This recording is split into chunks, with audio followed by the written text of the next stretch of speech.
yourself into your favorite characters. Who do you want to be today? This is DIY Cosplay Shop. What's up, Internet? My name's Elizabeth Rage, and welcome to DIY Cosplay Shop. I am super excited because today we're going to be making something from my favorite series, Pokemon. We're going to be making Jessie and James from Team Rocket. Jessie and James have the classic Team Rocket uniform, only if you notice in the games, all of Team Rocket wears black, but in the TV show they wear white, so that's the version we're going to be doing here. They have shirts, white shirts with R's on them, they have black gloves and black boots. Jessie's go up to thigh height, and James's go up to his calves. James wears pants and Jessie wears a skirt, and they have black undershirts as well. So it's a pretty straightforward build. There's going to be a lot of sewing involved, but there's also going to be some cool DIY tricks as well.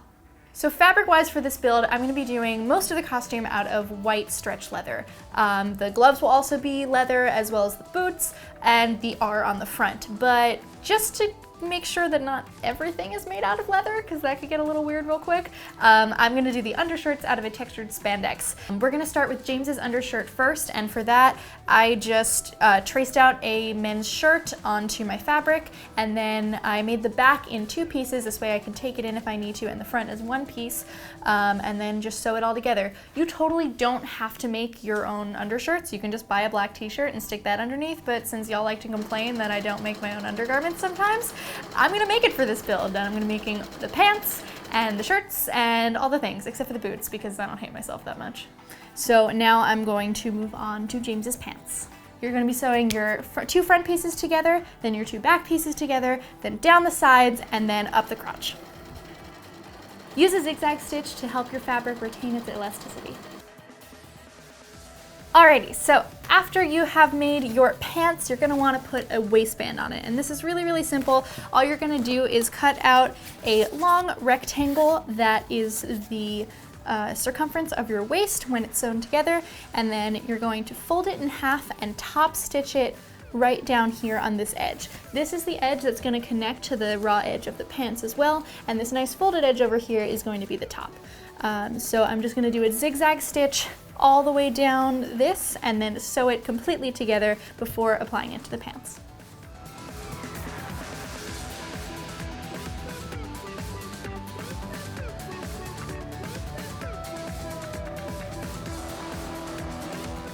So stretch out the waist of the pants so that the waistband fits exactly around it, and then pin it in place and then sew it all together. Okay, so onto the shirts. I have both of the fronts of my shirts cut out. This one is James, this one is Jessie. They're both gonna have V's cut out the front, but for now I'm just gonna deal with it as a solid piece. I cut out two different R's out of some red stretch leather, and the one on James is just a little bit bigger than the one for Jessie, just because size-wise that worked better for us. So I'm gonna use this really awesome stuff called Wonder Under. It's an iron-on webbing adhesive, and that's what I'm gonna use to get my R's onto the shirts. I did a little practice one right here, and what's really cool about this type of Wonder Under is that it's also stretchy, so it will stretch with the clothing, so that's gonna be really awesome. If you apply enough heat, you won't even need to top stitch around the edges if your lines are clean enough, so that's really awesome too, and saves us a lot of time. Since this fabric is two-way stretch, make sure the stretch in your R and the stretch in your fabric are both going the same way. Otherwise, you won't be able to stretch it at all. So the directions to use the Wonder Under are there on the package, but I'm going to explain it here as well. What you're going to do is you're going to take your R and you'll take the wrong side of it, lay it down on the webbed part of the paper. Then take a piece of muslin or a towel and lay it over, just so you don't burn your leather, because you don't want to apply your iron directly to this fabric. It's not going to be nice. And then you're going to take your iron on high heat and high steam and just press it down onto the paper. Then you can go ahead and peel up your muslin. It might stick a little bit to the outside of your muslin, but that's okay.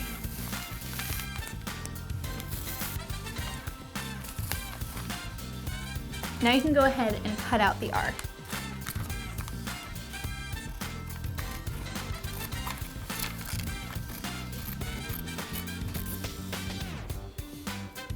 So now that your R is cut out, you just want to peel off the paper on the back. Then lining up the centers. And then just do the same thing again, now with the muslin on top. and high steam. You want to make sure it presses down really, really flat and give it a nice amount of pressure and hold it for about 10 to 15 seconds. So last thing to do for the sewing parts is the sleeve. I just cut out a general sleeve shape with a kind of a bell curve look to it. And I will probably just take this in a lot once it's on, but for now I just want to make sure that the armhole fits, and I'll take it in from there.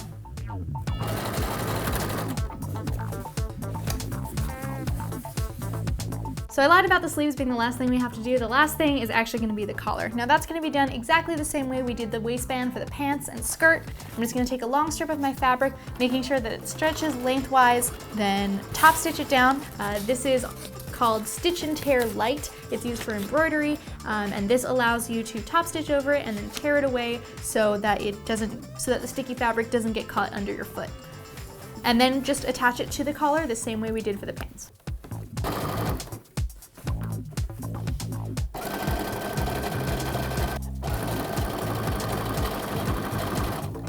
So welcome to what I like to call potions class.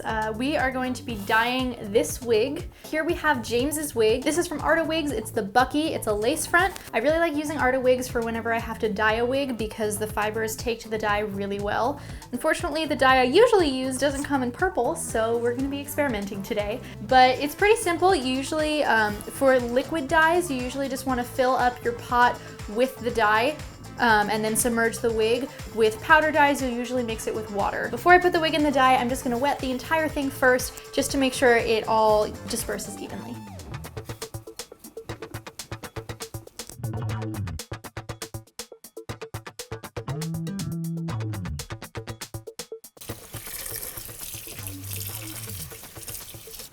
Also, you totally should wear gloves for this, and I forgot to, so do as I say, not as I do. Wear gloves. So before we go any further, I want to apologize if the state of my fingernails offend anybody, but I was literally dying earlier. Like, actually, I was dying. Anyway, this is the James wig. It came out pretty good, I think. It's a really nice light purple color. It's a little bit lighter than I had anticipated, and so after a camera test, I might add a little more purple. It's definitely the right shape and a good length. I feathered the edges using this hair razor.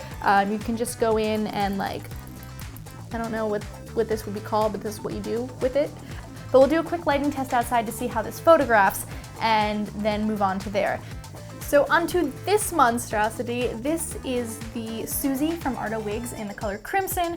And I think it is what Jessie's hair would look like if physics were applied to it. So that's what we're gonna be using today. If I was gonna do an armature wig using wire and glue and a whole bunch of other stuff, I'd probably use the Toriel instead of the Susie, but because it's all one length, but this one has some nice layers that I can tease up and give a lot of volume to.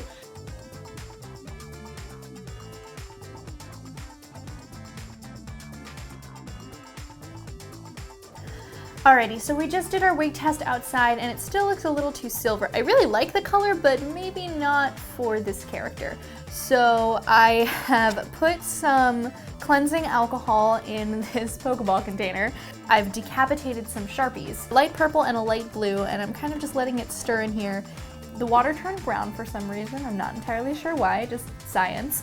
And I think I'm just gonna add a little more blue because right now this is the color I'm getting, but I want it to be just a tiny bit more blue for his wig, and then I'll start painting it in as if I were dyeing real hair.